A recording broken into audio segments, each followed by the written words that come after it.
So stepping up to bat, we have Stocktaker 69 and Rawk coming back for a rather classic matchup that our viewers from upstate are most certainly comfortable with seeing, as these two having come home for the holidays. Right. Where does I know Rawk goes to Binghamton. Where does Stocktaker go? Some student school that's upstate. Oneonta, Binghamton, one of those. One of them. Today, actually, though, Rawk, earlier today, if you were watching our second stream, beat Raptor in the winner's bracket. Very impressive victory for him. Yes, has taken a couple sets off Raptor in the past, but certainly always a very big win for him. And then almost immediately got DQ'd because he left his Pro Controller on. Classic Rawk. Classic AON. Turn off your Pro Controllers. Turn off your Pro Controllers once you are done with them, please. Just do yourselves the favors. It helps other players. It helps the TOs. It helps everyone. Just desync your Pro Controllers. LI loves them. They're everywhere. I feel like every other person I play is Pro Controller. It's because it's a viable controller. Oh, no, it's very viable. But like, I feel like I'm in the city, like, oh, I never see this. But it's everywhere here. Anyway, game number 1 between Rawk and Stocktaker. Villager and Samus on Smashville. Now, this is a matchup that obviously very volatile in the fact that Villager does have a little bit of trouble finishing off those stocks sometimes, and Samus has a lot of those meaty aerials, but a lot of the neutral game of Villager just ends up walling out Samus for long periods of the game, making it very difficult for her to really establish herself when getting to that center stage as I mentioned earlier. On top of that, Rawk does have to be careful about how he places out his charge shot.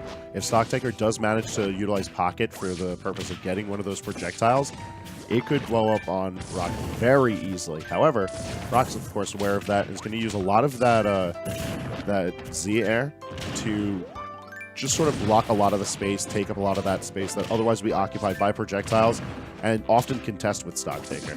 And that does make it kind of sad. I'm not sure you saw right there. Charge shot immediately eaten up by the Way to tech at. But that stock of Stocktaker immediately eaten up by that back air of Rawk, and he's going to go up in this game number 1. By a nice lead, may I say so myself, but he just extended himself into the blast zone with that side B and kills himself, allowing for a very even game at the moment. So Rawk going to be the one to come down. However, he is going to be meeting that tree. Fantastic set play from Stocktaker. Going to be coming back in, but he is going to eat the screw attack. Right. And he can definitely react to that neutral get up from Villager. A great job by Rawk just immediately responding.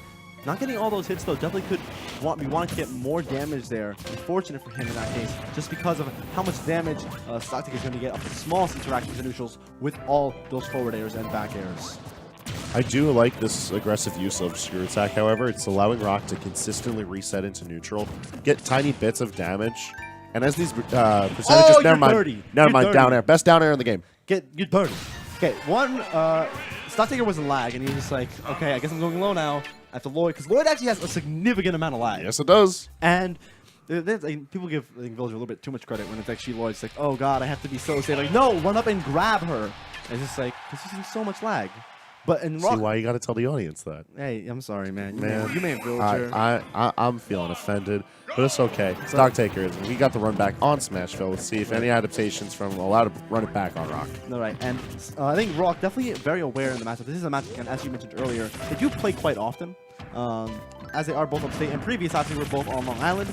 Nice screw attack by Rawk to catch the landing once more. A lot of these hits on shield over and over again. However, catching out Rawk out of shield very often. Stocktaker building up a bit of percent rather leisurely.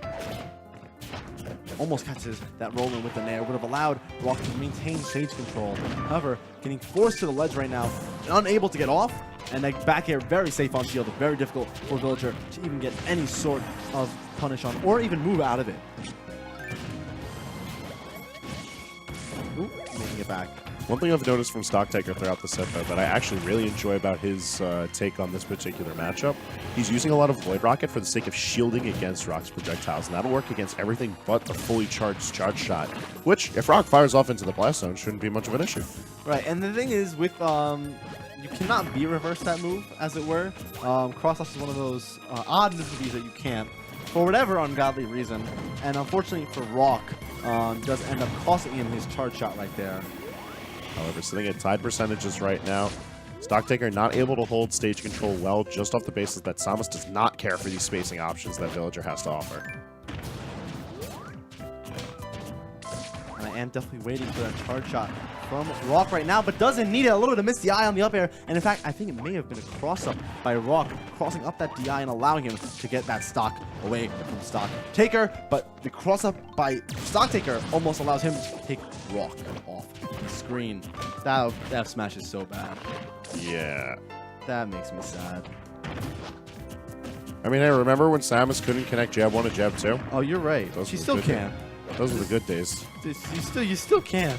It makes me sad. This character is so like good but bad at the same time. Like Rawk is okay. Rawk for one has played this character for the entirety of Smash 4. Loves this character to death. And has stuck through thick and thin, and he's just making this character look as viable as ever at the moment. But Stocktaker are going to catch that spot dodge with the grab and take that stock.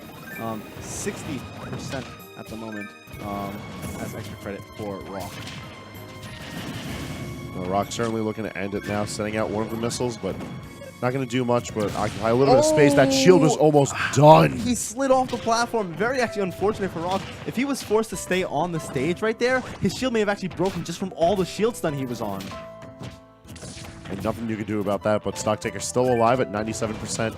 Rawk retreating, trying to get himself some space so he can continue with pressure with his tethering projectiles. Although catching himself out with that screw attack and give Stocktaker the opportunity.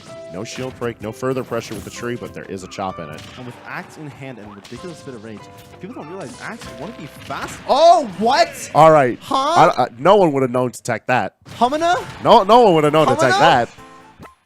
Humana? Yeah. Let me get some of that humana. Humana? My boy's still alive. This is all the bias. I'm throwing down all the bias right now. So, Cherry with the class. Timber, nice hitbox. Real nice hitbox. I can see that. Yeah. I can definitely see that. Let's see if Rawk has any answers up his sleeves for trees running awry as Game 3 brings us back to Smashville. Right. All games in the set so far have been on Smashville. Rawk intelligently gets out of the way that Lloyd jumps over it and gets a bit of a punish, allowing him to get back that stage control that Stocktaker had taken originally. Oh, he just dash attacking all over the screen right now. Does not care, but that down air coming out from Stocktaker to get him back to the ground.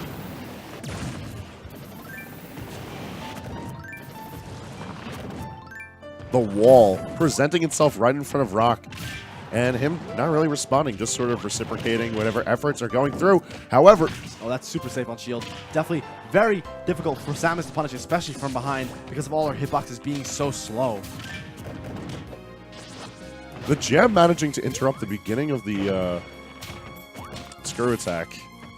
It's not often that you get to see something contest that move, but on something as simple as Villager's jab 1. Oh, that hitbox still hit him?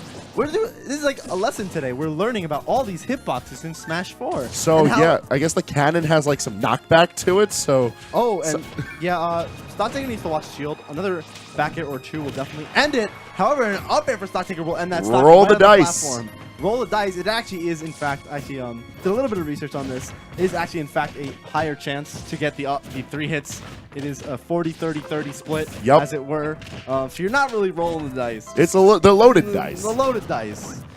Samus S Smash proving itself to be really bad, as you just saw right there. Still no hitbox. There's no hitbox where there should be one. And Stocktaker, oh, he's dead. Yeah, he's gone. Didn't have to do it to him like that, but... Stocktaker shaking his head like, I did not want it to end like that.